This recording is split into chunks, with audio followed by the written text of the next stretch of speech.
Hello everyone, welcome to Sangeeta classes. Students, आज हम class 10 का चैप्टर 10 है, उसके एक्सरसाइज 10.2 का क्वेश्चन 9 करने जा रहे हैं। ये क्वेश्चन बहुत इंपॉर्टेंट है। एक बार क्वेश्चन पढ़ती हूँ मैं आपके लिए। In figure x Y and x dash Y dash are two parallel tangent to the circle. X Y and x y dash figure already आपके पास गिवन है। तो देखिए, मैं पर फिगर मैंने इसलिए नहीं बनाई कि मैं आपको रीड करूंगी और फिर आपको फिगर बनानी होगी। और एक क्वेश्चन और मैंने आपके इसके साथ लिखा हुआ है जो आपके बोर्ड के एग्जाम में इस लैंग्वेज में आया है। तो मैं इन दोनों क्वेश्चन को रीड करूंगी और उसके बाद हम इनको पढ़ने के बाद हम अपने आप से फिगर को ड्रॉ करने की कोशिश करेंगे। ठीक है। So xy and x dash y dash are two parallel tangent to a circle with center O and another tangent AB with point of contact C intersecting A at xy at A and x dash y dash at B. Prove करना है that angle AOB is 90 degree. मतलब एक circle है, तो सबसे पहले मैं यहां पर एक सर्कल बना देती हूं। दिस इज योर सर्कल और इसके दो पैरेलल टेंजेंट हैं। तो देखिए, एक parallel tangent and this one is your second. दो पैरेलल टेंजेंट बोले क्या ना, X Y and x dash Y dash, X and Y, ये X dash and Y dash, two parallel tangents and these are parallel. ये parallel हैं दोनों tangent. Given है parallel tangents to a circle with centre O. Centre is O, here is your centre O and another tangent. इन दो के अलावा एक और टेंजेंट है जो ए बी। टेंजेंट क्या है? Tangent A B with point of contact C. मतलब ये एक अनदर टेंजेंट है, इस तरह से है। ए और बी टेंजेंट है जिसका पॉइंट ऑफ कॉन्टेक्ट है सी। ठीक है। Intersecting x y at A and x dash Y dash at B. Given है ना। तो प्रूव करना है एंगल ए ओ बी। अब एंगल ए ओ बी बनाइए। देखिए, angle A O and B, angle A O B is your 90 degree. ये हमें प्रूव करना है। अब ये आपका एनसीईआरटी का क्वेश्चन है और इसी लैंग्वेज से आपको एनसीईआरटी में गिवन है। बट अगर कई बार क्या होता है कि बोर्ड में थोड़ा सा लैंग्वेज को ट्विस्ट करके दे देते हैं, तो वो क्या लैंग्वेज है वो भी पढ़ के देखिए और देखिए क्या दोनों सेम लगती हैं। ये क्वेश्चन बोर्ड में आया हुआ है इस लैंग्वेज में। Prove that the intercepts of a tangent, same solution है दोनों का। Prove that the intercepts of the tangent between two parallel tangents subtend the right angle at the center. Prove that the intercept of tangents, tangents के जो एक ये tangent है A B, वो tangent किसके बिटवीन है? टू पैरेलल टेंजेंट्स के between में है वो। और दो इंटरसेप्ट, इस टेंजेंट के दो इंटरसेप्ट है। इंटरसेप्ट का मतलब पार्ट्स। इंटरसेप्ट का क्या मतलब होगा? पार्ट्स होंगे, मतलब टेंजेंट्स के पार्ट। अब अगर ये टेंजेंट है, उसका पॉइंट ऑफ कॉन्टैक्ट अगर मैं सी मानूं, तो उसके दो पार्ट कौन से होंगे? एक ए सी और एक ए बी बी सी होगा कि नहीं? इनके दो पार्ट क्या होंगे? ए सी एंड ए बी। ये दोनों पार्ट्स, ये इस टेंजेंट के ये इंटरसेप्ट, जो ये tangent between two parallel line के बीच में है, वो सबटेंड करते हैं। ये पार्ट्स बनाते हैं सेंटर पे एक राइट एंगल। ये आपको प्रूव करना है। देखिए, ये क्वेश्चन एनसीईआरटी का आपको फिगर गिवन है, बट यहां पर इन्होंने क्या करा, उसे थोड़ा सा लैंग्वेज चेंज की और फिगर भी नहीं गिवन किया और कर दिया प्रूव। बच्चे पढ़ेंगे और कंफ्यूज। भाई आधो को तो ये नहीं कहोगा what is the intercept of tangents between two parallel tangents subtends a right angle at the centre. Parts, इस टेंजेंट ए बी टेंजेंट जो दो पैरेलल टेंजेंट के बीच में है, उसके दो intercept A C and B C, वो बनाते हैं सेंटर पर राइट एंगल। देखिए, यही तो क्वेश्चन है। आई बात समझ में? बड़ा इजी सा सिंपल सा क्वेश्चन है, बट प्रेजेंट करने का तरीका बिल्कुल डिफरेंट हो जाता है। एक ही सॉल्यूशन है मगर दोनों में देखो कितना डिफरेंस आ जाएगा। चलिए अब इसको करते हैं हम। सबसे पहले हम कंस्ट्रक्शन करते हैं। कंस्ट्रक्शन क्या करेंगे हम, ओ सी को ज्वाइन कर देंगे, ठीक है।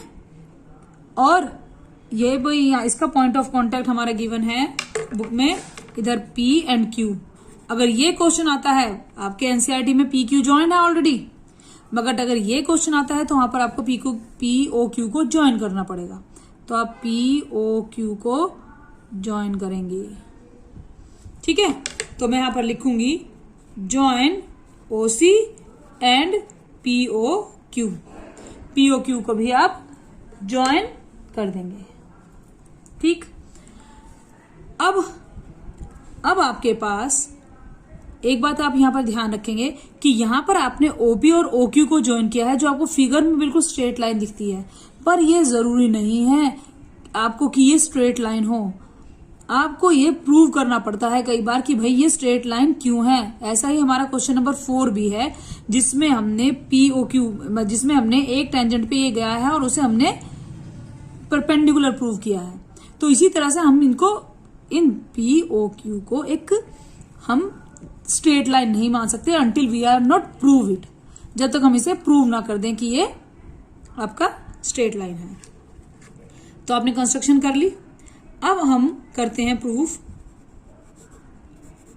प्रूफ करने के लिए सबसे पहले मैं ये 2 ट्राइंगल लूंगी, ठीक है। तो ट्राइंगल का नाम होगा in triangle AOC and triangle AOP। In 2 triangles को मैंने लिया है, AOC and AOP।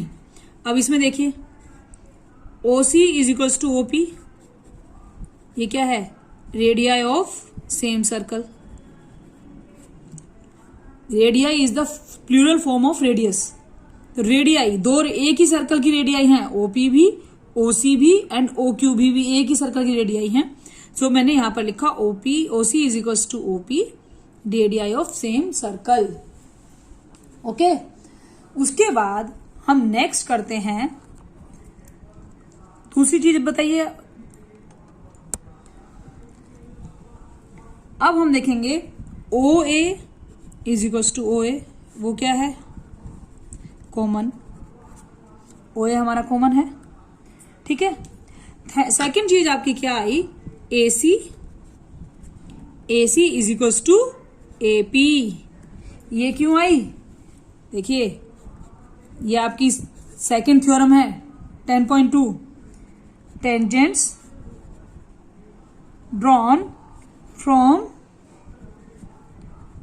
Exterior points of a circle are equal in length.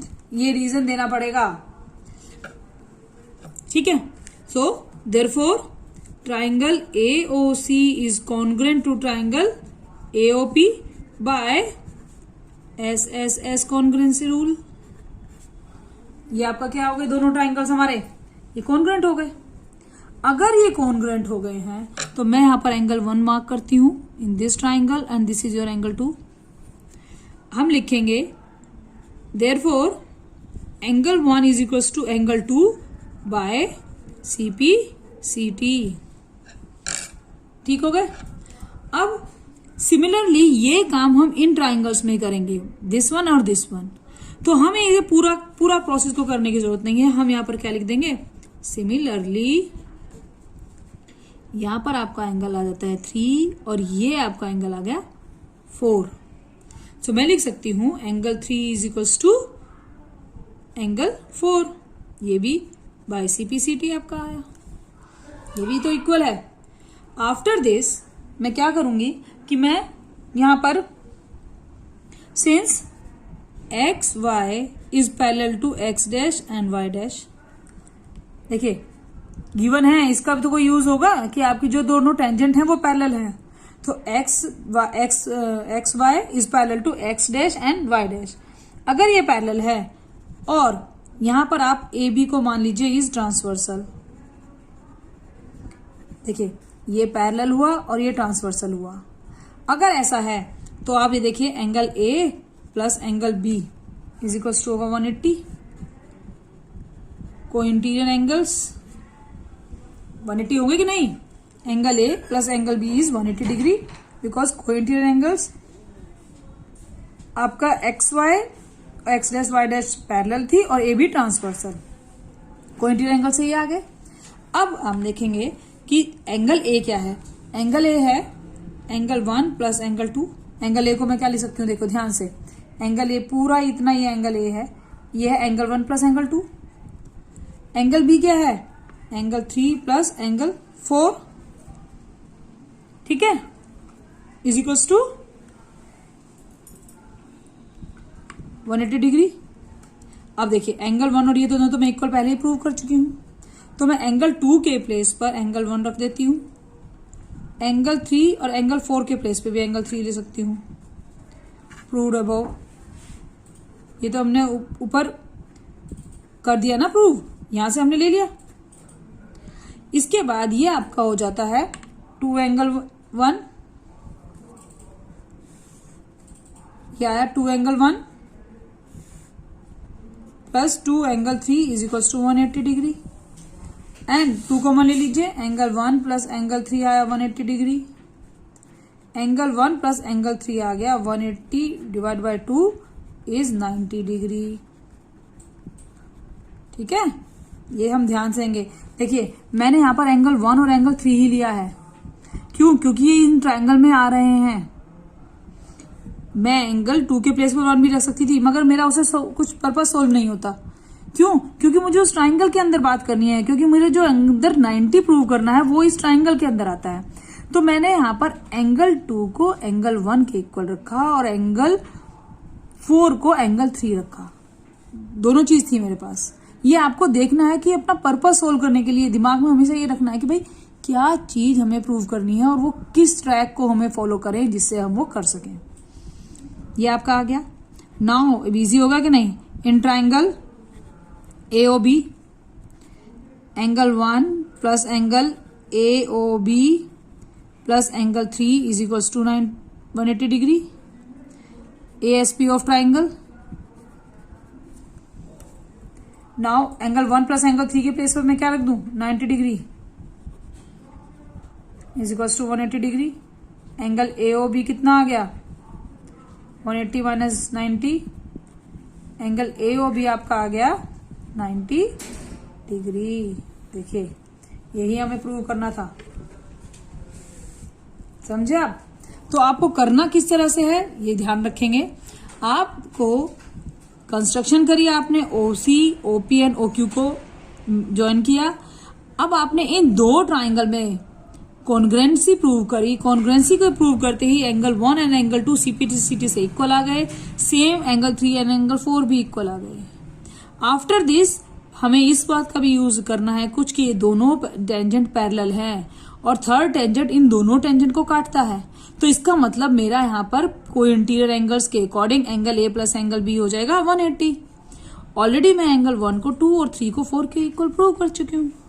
इसके करते ही हमारे पास एंगल 1 प्लस एंगल 3 90 डिग्री आ जाना है। जब एंगल 1 एंड एंगल 3 90 आ जाएगा तब मैं एंगल 1 AOB में क्या लगा लूंगी? अपनी एंगल सम प्रॉपर्टी, और ये प्रूव हो जानी है। ओके, तो ये बहुत इंपॉर्टेंट क्वेश्चन है, आपको इसे बड़े ध्यान से करना है। I hope you understand this question. अगर आपको मेरी वीडियो पसंद आई तो इसे लाइक करें, शेयर करें और चैनल को सब्सक्राइब करना ना भूलें। Thank you.